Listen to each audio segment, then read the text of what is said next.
Education is what's important. Training, preparation for the expected.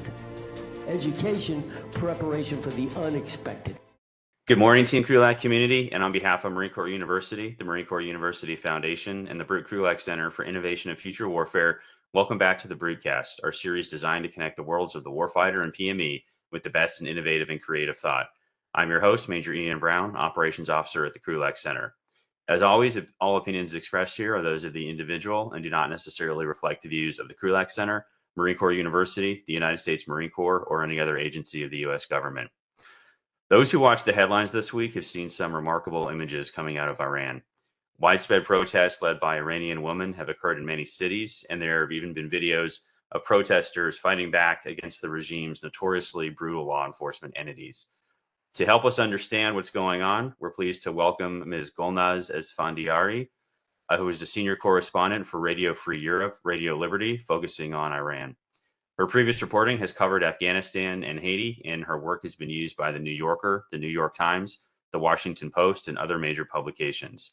We're very grateful for her time, and we also want to make sure that we thank Team Krulak's Middle East Studies Center and Dr. Amin Tarzi for helping create this opportunity. So welcome to our program, and we'll get right into it. I think the initial question for those who may not have been following quite as closely or may have been following other events in Ukraine and elsewhere is, what's the background of these protests? What triggered them? And there's been multiple protests over past years in Iran. What set this one off? Exactly. First of all, thanks so much for having me. These protests started over the death of a 22-year-old woman. She came from Iran's Kurdistan province. She was visiting the Iranian capital, Tehran. On September 13, she was arrested by the morality police. This is a police force that enforces the compulsory hijab rules, and they usually detain, harass, warn women over how they appear. So she was arrested and then taken into a van, taken to a police station. There, she apparently collapsed. They took her to a hospital, and the hospital later said that when they took her there, she was already brain dead. She was there for 3 days, and then she died. So this made lots of people extremely angry about what happened to her because she hadn't done anything wrong. And there were allegations that she was beaten up, that she had blows to her head, and that's why she died. The police has denied these allegations. They said that she suddenly had a heart attack while in detention. And they've also released a video showing how she was in the police station. Apparently it was her, and she stands, and there's another female police officer apparently coming to her.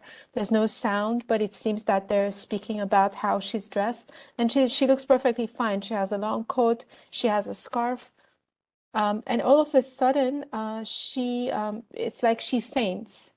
And the next scene we see is that they're trying to revive her, and then they take her to the hospital. But what's not clear is that what happened in the van before they took her to the police station. We don't know. They claim that nothing happened and that she basically had a heart attack and then a stroke and she died. But her images of this young woman, very beautiful woman in a coma, went viral on social media, and they angered many Iranians who were asking, why did you arrest this young woman who had done nothing, basically absolutely nothing? And I think the main reason of all this anger is that it could have been anyone. And as an Iranian woman, you can hardly find an Iranian woman who has not been arrested or harassed over her appearance. I've lived abroad for many years, but I remember when I moved from Iran to Europe, for many years, I had this nightmare about being in a street, and then I would see the morality police coming towards me, and I realized that I didn't have my scarf. So millions and millions of women have been traumatized and forced to wear the hijab, which they oppose. So her death or her name became basically a rallying cry against the compulsory hijab rule, against the morality police, against state violence against women, and other grievances. During her funeral in her hometown of Saqqez in Iranian Kurdistan, people started protesting there, and women were seen removing their hijab and waving them and chanting her name, chanting freedom, justice, woman, life. And the protest then slowly spread to the whole country. We've seen now protests for a week in everywhere, even in very conservative cities. For example, in the city of Qom, which is like the Iranian Vatican, you have all the senior clerics are based there, and most of them oppose actually giving more freedom to women. And even there, people took to the streets. And as you said, most of these protests are led by women who are removing their headscarf and at the risk of being arrested. And they're sometimes burning their headscarves. And they're basically fed up. They want change. They want the government to drop this compulsory hijab rule. They want the morality police to be abolished. And many of them basically don't want the Islamic Republic anymore. They're chanting death to the dictator, which they mean is Ayatollah Khamenei, the supreme leader. And they've been also saying that we don't want an Islamic Republic. Great. Thank you very much for laying that context. And yeah, in watching some of the videos of not just, burning the headscarves, but I've also seen a couple where protesters have been, either removing or burning portraits of the Ayatollah himself, which as I understand it, is basically like there's no going back from that. That's a very direct attack against the regime. So what has been the regime's response thus far against these protests? Well, the regime has been responding the way they always do. They've been responding with the use of force. They've been cracking down on protesters. They've been arresting people. They've been killing protesters, according to Amnesty International and other rights groups. And they've been imposing very severe internet restrictions in an attempt to end the protest. They did something similar, for example, in 2019, when Iran saw very violent protests over a sudden rise in the price of gasoline. And then those protests also turned against the establishment very quickly. So this is a tactic that the regime uses very often whenever there are sensitive times for the regime. So this is what they've been doing, and they've issued very harsh warnings to the protesters. There was a warning yesterday from the army. People were posting screen grabs of text messages they've received apparently from the intelligence ministry, telling them not to go out. So there could be even a harsher crackdown in the coming days.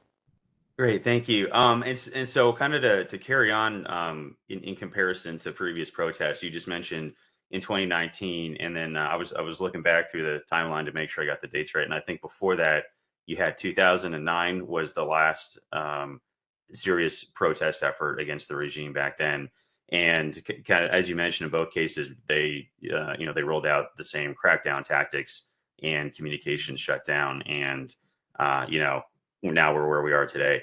But what are your thoughts in comparing the current protest efforts against those past two ones? Have you seen anything striking, anything different that characterizes this protest effort? I think that's a very good question.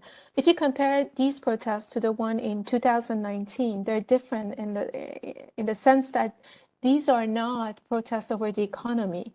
Those protests in 2019 were mostly over a sudden rise in the price of gasoline, and then lots of people were angry about that. They took to the streets, and then quickly they started chanting against the establishment.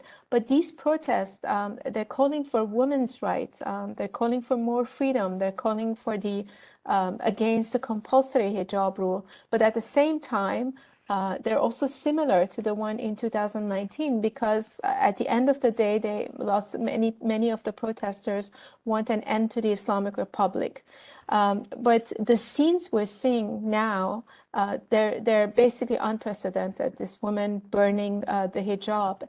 And what is important for you to know is that the hijab is a strong symbol of the Islamic Republic. It's one of the pillars of the Islamic Republic. So symbolically, it's very, very important what they're doing. Compared to the protest in 2009, I think in 2009, people from the middle class came to the streets.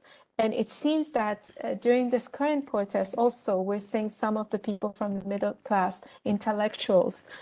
So in that sense, they're more similar to the one in 2009 rather than the ones now. But at the same time, they're extremely challenging to the regime. They're maybe one of the greatest challenge the regime has faced since 2019. And hence the use of force and the tactics they're using to basically try to end the protest. So in that sense, I guess, looking at what the possible impacts of these protests are going to be, what are your thoughts on both the near-term impacts what we might see in the next couple of weeks, and then longer-term impacts? Do you think this is going to have any change on the trajectory of the the establishment of power of the theocratic regime right now? Is this possibly opening for some reforms? What are your thoughts on that?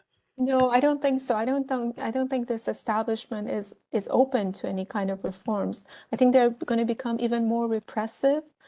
In the past days, for example, they have arrested people who were not even in the streets. They've arrested journalists, they've arrested student activists, they've arrested intellectuals. So they're preemptively arresting people. I don't think they're going to make any concessions to the protesters, because this establishment and Supreme Leader Khamenei would see that as a sign of weakness, and they're not going to do that, especially because now it's a very sensitive time for the clerical establishment. As you know, they've been engaged in nuclear talks with the US, indirect nuclear talks with the US and European countries, and these talks have reached an impasse. So it doesn't look like there's going to be a revival of the nuclear deal in the near future. So it adds pressure to the regime, which is also facing a very poor economy crushed by US sanctions and, of course, years of mismanagement. And I think what they're going to do, they just want to project power. They don't want to say that we've been weakened. Hence, so I expect more harsher crackdown and more repression in the short term. In the longer term, it's very hard to predict how things will develop in Iran. We don't know even what will happen if they manage to end this protest, or if people will keep taking to the streets. But one thing is clear: the anger is not going to go away. If, for example, say they end the protests next week, something else is going to happen, and again people are going to take to the streets, because lots of people have had enough of this establishment, basically. All right. Well, again, Ms. Golnaz Esfandiari, thank you very much for taking the time to walk us through this and give us some insight into it. As it's been, like I'm going to say, it's been remarkable to watch, and especially some of the direct confrontations between the protesters and the police. It's been, there's a lot of obvious anger, but also a lot of courage that we're seeing under there, and it'll be something that we're watching and trying to inform our students here as well to think about, because it has potential impacts to the national security environment, among other things. Absolutely. Thank you so much for having me. Yeah, no, thank you again very much for your time. Education is what's important. Training, preparation for the expected. Education, preparation for the unexpected.